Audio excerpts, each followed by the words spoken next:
HBO announces that they're getting out of the boxing business. Stay tuned.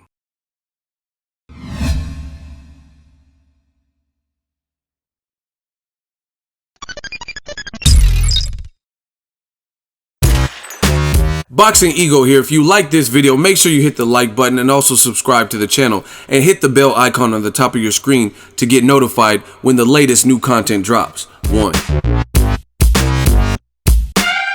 What up, Fight World? It's your boy Ego, and I'm back with some more boxing. Make sure you smash the like button. Also subscribe to the channel for the latest and greatest in boxing. If you want to become part of the gang, notification gang, please hit the bell icon. Shout out to the super chats, channel donations, the Venmo donations, and the Patreon family. We working. Now, HBO Boxing has waved the white flag. They have made an announcement that they are no longer going to be in the boxing business. This has been reported by ESPN, the New York Times, etc. This is real news. They said after 2018, they're pretty much going to focus on their other programming, which is, I'm assuming, original series and, movies and stuff like that, because it's not really cutting it. The boxing, they can't justify covering boxing anymore. So some people feel different ways about it, feel sad. Listen, new media, I told you guys this was coming. I seen it, I predicted it. Ego Stradamus, and I seen the writings on the wall, I believe, before a lot of people, because I have videos from years ago where I was saying it. And I think the biggest thing is when you look at HBO Boxing, and I grew up on HBO Boxing. I grew up on boxing in general, and HBO was the go-to staple. They were the leaders. Like, you thought of, it was like they were the Target and Showtime was Walmart. A lot of people like Target better than Walmart in terms of I'm talking about in terms of like cleanliness and customer service and stuff. But I think what HBO did wrong was over the years they never changed that. They didn't do the right things to adapt, in my opinion. They were very archaic with their thinking, very old school, old fashioned. People got jobs there. I'm not saying I know them personally, but I know of people that got jobs. And just look at what they were doing, like the decisions they were making. Putting Andre Ward on pay-per-view with Kovalev. Okay, maybe that fight had to be on pay-per-view. But Terrence Crawford, Victor Postal, Canelo versus Amir Khan, Canelo versus Liam Smith. Those are all pay-per-view bouts to you. And they justified, we're doing budget cuts. So now you cut the budget, got pay-per-views, and high charge people. And more importantly, you look at when Floyd Mayweather left, it started to slowly but surely topple. HBO, they put bugs in people's ear about certain fighters, hyped them up and said, like, this is the guy to beat Mayweather, for example, or this is the guy who's pound for pound, and they were constantly wrong. When new media came out, in 1 year, we outsold Bad Boy, LaFate, and we created what I think is more of a even playing field in terms of the narrative. Like HBO, while they're sitting up here saying Chocolatito is #1 pound for pound, right? That's cool. He's a good fighter, but just let him be a good fighter and develop. But they put all their eggs in their basket and try to force feed you, right, that Chocolatito is #1 pound for pound. Right, give him all the exposure. Even ESPN, they said he's the best 25, last 25, stuff like that. And then he loses. And then it's a close loss. Some people thought he still won. So he rematches Sor Rungvisai, gets knocked out. So you can't keep being wrong with that. And I think people caught on to that and seen like, man, you did all this with Chocolatito or Kovalev or this fighter, but Floyd Mayweather was generating all this money for you guys, and you never really took care of him in terms of acted like he was. You always treated him like a guest as opposed to like a member of the household. Same thing with Andre Ward. So business decisions like that. You're not getting behind skilled guys. You never treated Terrence Crawford like you treated whoever, Lomachenko or Chocolatito. And fans got a whiff of the biased commentary and just like what was being said, and that was one of the issues. But beyond that, Showtime Boxing, they made it their business to invest in their boxing programming while HBO scaled back their boxing programming. So that's what created separation. And kept telling people. And the great thing about situations like this is it's vindication. You know, whether people want the HBO to go away or not, it's vindication for me, because I didn't have a horse in the race. I'm just telling you what I see in this game, you know. And people were saying, oh, you're stupid and you're lying and HBO's doing great. They're way better than Showtime. Where are those channels now that were saying that? Because now HBO's bowing out. Showtime, they just made an announcement with Al Heyman that they're doing a 3-year deal. You know, Steven Espinoza recently said next year we're putting more money into our boxing programming. Meanwhile, on the, you know, you see that HBO boxing was like, you've seen the warning signs that they weren't competitive anymore. And just bad decision after bad decision.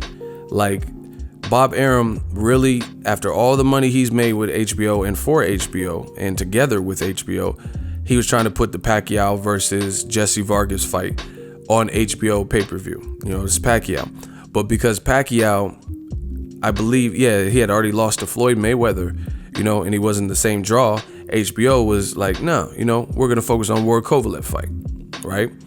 And they left Bob Arum to handle that whole pay-per-view card. And if you guys remember, that was a top-ranked pay-per-view. They had to figure it out how they were going to stream it and televise it and stuff and handle all that. So that ticked Bob Arum off, you know, and he's like, okay, you know, you're going to do this to me? And then he started looking at other opportunities, you know, and then he found a home on HBO, or excuse me, he found a home on ESPN, and he took all of his fighters. So Al Heyman was the first to really leave, which hurt HBO. And then Bob Arum ended up getting pissed, and he left for ESPN. And then HBO, they're left with, you know, guys who may be good fighters, but they weren't the biggest stars. The commentary was biased. See, this is the thing. The HBO boxing commentary has been biased for quite some time, several years that I can remember. Like, and I hate using terms like this, but this is just a go-to term that everyone knows what I'm talking about. Dick riding. You know what I'm saying? They were like dick riding certain fighters. Pause. To the point where it's like it makes it laughable to even watch and listen to the commentary. You know, Roy Jones always did his thing, and usually when they have fighters like Andre Ward, they'd get reasonable commentary. But it got to a point where HBO's commentary was just terrible. You could tell it's like they were almost cheerleaders, like rooting for a certain guy to win, and you know, they're influencing millions, right? They're influencing millions.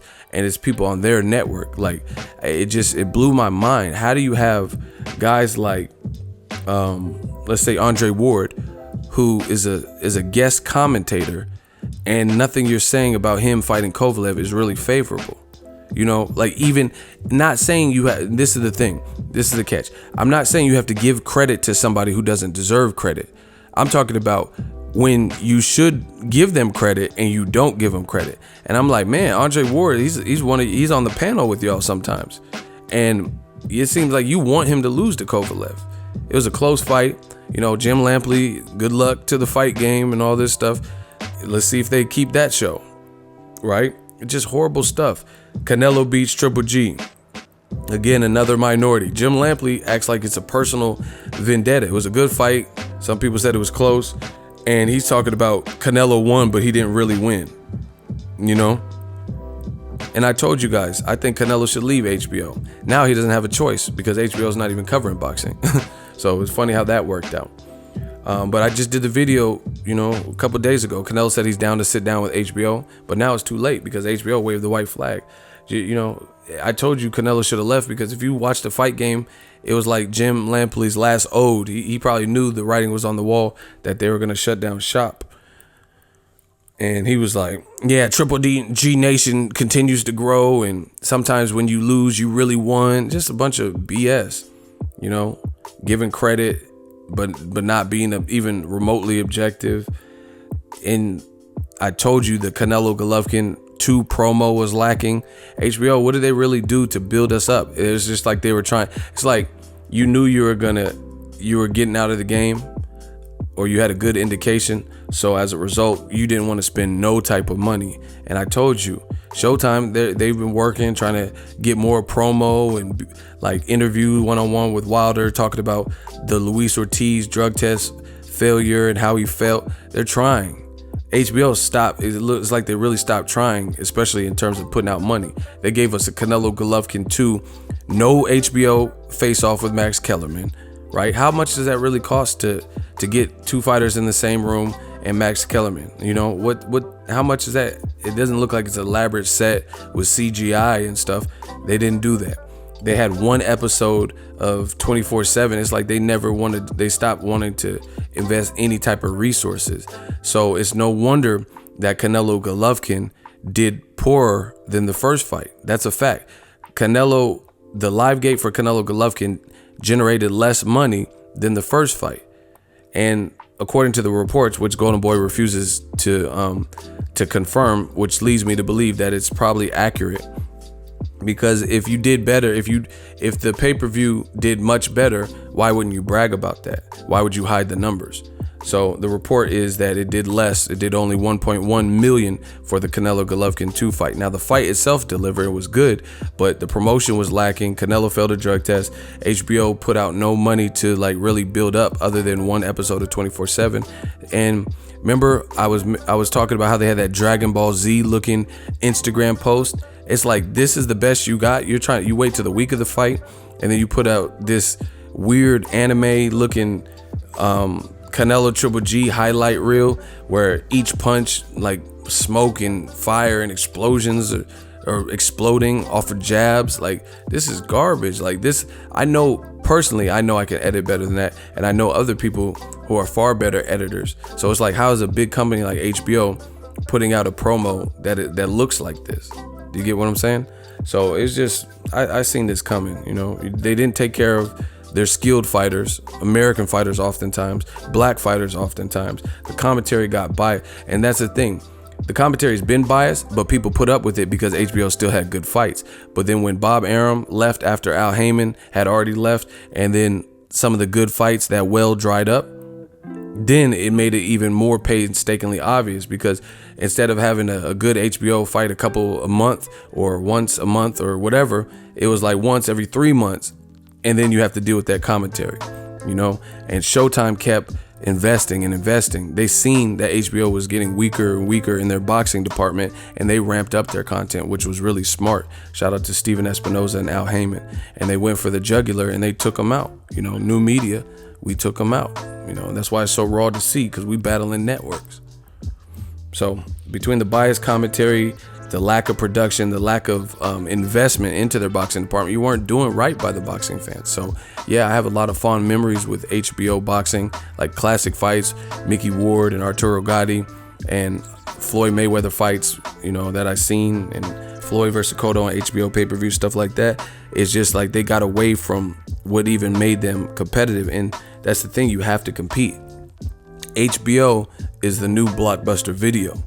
You know, when Netflix came about, and here's a little ego fun fact, because I study businesses and I study successful people to see what makes them successful. Funny thing is, Netflix had a meeting with the people, the representation for Blockbuster, and they were trying to implement something within the Blockbuster structure for Netflix. So basically merge or pair up with the giant at the time, which was Blockbuster Video. Blockbuster Video didn't see the vision, right?